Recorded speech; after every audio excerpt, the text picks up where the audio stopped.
Bonjour, c'est Gilles du site boursicoté.com. Voici l'analyse technique du CAC 40 pour cette séance du mercredi 12 juin 2013 avec aujourd'hui donc une nouvelle séance baissière puisqu'après une ouverture en baisse, le CAC 40 a clôturé à 3793,70, perdant donc 0,44% et presque 17 points par rapport au cours de clôture d'hier. On est donc dans la continuité de cette tendance baissière que nous avons confirmée hier par l'inscription ici d'un nouveau plus bas avec cette bougie donc qui, même si elle n'entretient pas la dynamique, confirme la continuité de celle-ci. À ce propos, j'en profite pour vous indiquer qu'il y a de gros écarts qui ont lieu avec le DAX actuellement. Je vous présenterai un petit aperçu des décorrélations qui sont visibles actuellement entre ces deux indices. Pour revenir au CAC 40, donc nous avons une continuité. On est venu s'appuyer ici sur la zone des 3832 comme étant une zone de point haut. On confirme ici la continuité, même si le point bas ici d'hier, à savoir les 3780, n'ont pas été cassés, alors que justement ils l'ont été sur le DAX. Donc c'est une des différences que je vous propose d'étudier en fin de cette analyse. Du point de vue des indicateurs, nous avons ici une continuité, pas grand chose de neuf, un RSI qui continue ici à évoluer vers le bas, stochastique qui est donc en zone de survente, qui pour l'instant ne bouge pas. On a donc eu une invalidation du signal baissier sur le MACD, puisqu'après un retournement ici des histogrammes, on repart à la baisse. On n'a pas encore dépassé ici l'histogramme le plus bas du 6 juin. Et puis au niveau des volumes, par contre, on baisse un petit peu en volume. Alors ça, c'est assez intéressant. Vous voyez que les volumes qui étaient remontés hier, rebaissent aujourd'hui pour s'inscrire en deçà de la moyenne. Donc là, c'est assez intéressant puisque cela montre que nous avons un petit signal d'affaiblissement de cette tendance baissière. Baisse aussi de la volatilité. Donc pour résumer, on a cette baisse qui se poursuit. Pas grand chose de plus, de différent techniquement par rapport à ce que nous avions déjà hier, à savoir ici donc un mouvement qui a fait suite à ce quasi double top. On est venu marquer ici des nouveaux points bas. On se situe toujours, donc du point de vue du fond de la tendance, on se situe toujours dans un espace de cotation entre le 50 et le 61,8% en retracement de Fibonacci, donc toujours ici dans une zone potentielle de retournement qui pourrait confirmer le fond de la tendance haussière moyen-long terme. Pour cela, il faudrait déjà ne pas casser ici la zone des 3765 et s'extraire ici de cette zone de baisse par une cassure de cette résistance oblique qui, elle, est baissière. Donc voilà, on n'a rien de neuf par rapport à ce que nous avions hier. Donc les points à surveiller pour demain, en cas de continuité baissière, ça sera cette zone ici, 3763,65.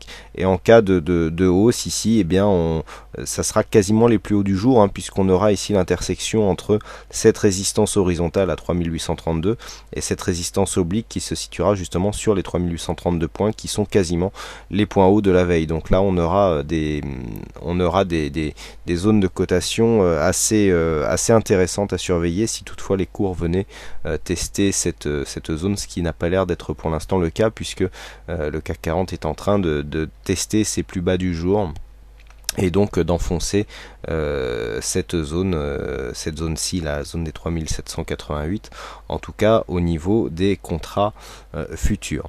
Et puis donc, comme je vous l'ai promis, une petite vue un petit peu sur ce qui se passe avec le DAX. Alors là, vous voyez, nous avons une belle courbe ici, donc c'est le CAC en daily, et je vais vous mettre le DAX dans la même échelle de temps, et avec la même échelle, et vous allez voir la différence est stupéfiante. Donc mémorisez bien ici le CAC, et lorsque l'on va changer, voilà le DAX, donc la phase de consolidation là est beaucoup moins dynamique que ce que nous avions sur le CAC. Je vous remets le CAC ici en comparaison. Donc voilà la phase de consolidation sur le CAC. Donc vous voyez qu'ici on vient bien casser ici la précédente zone de point bas, alors que sur le DAX, nous n'avons pas du tout cette cassure, puisque nous avons eu ici un point bas sur la séance du 7, et depuis les cours restent au-dessus. Et puis par rapport à la phase de hausse, on est en train de tester la zone des 38,2% seulement, alors que je viens de vous indiquer que nous sommes dans la zone 50-61,8 sur le CAC 40. Donc là il y a un gros différentiel.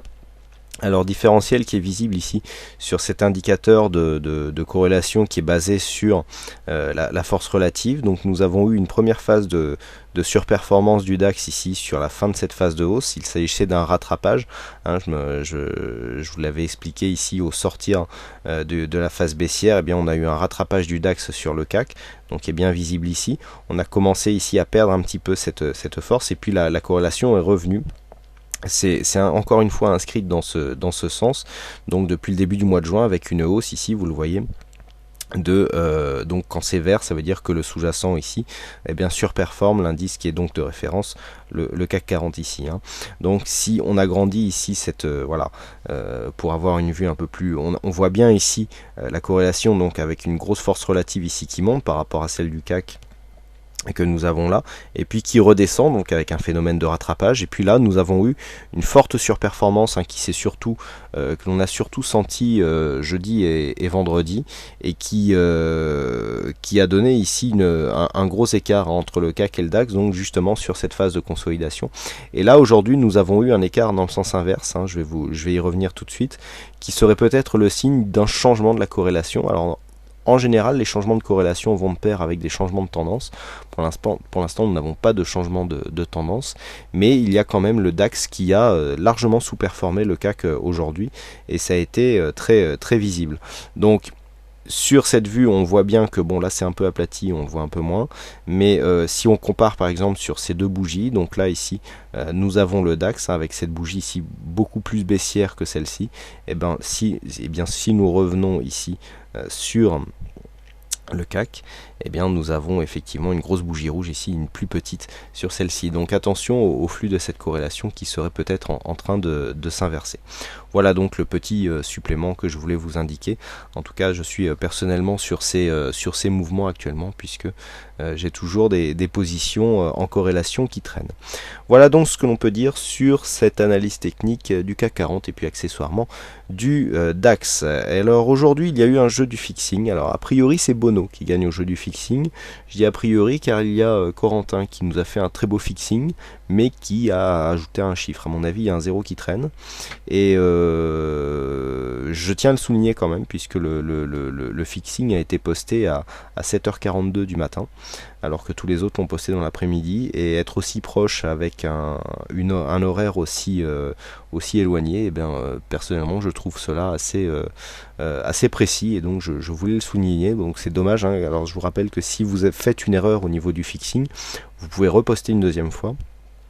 C'est le dernier post valable qui compte, à savoir que tous les posts qui arrivent après 16h45 00 sont déclarés hors délai. Donc voilà, si vous vous trompez, vous refaites un fixing avec le bon chiffre, et c'est toujours le dernier fixing qui fera foi. Voilà donc ce que l'on peut dire sur cette analyse technique du CAC 40. Bah écoutez, il ne me reste plus qu'à vous souhaiter à toutes et à tous une bonne soirée, bonne chance dans tous vos trades, et je vous donne donc rendez-vous dès demain pour d'autres analyses techniques en vidéo. Bonsoir à tous.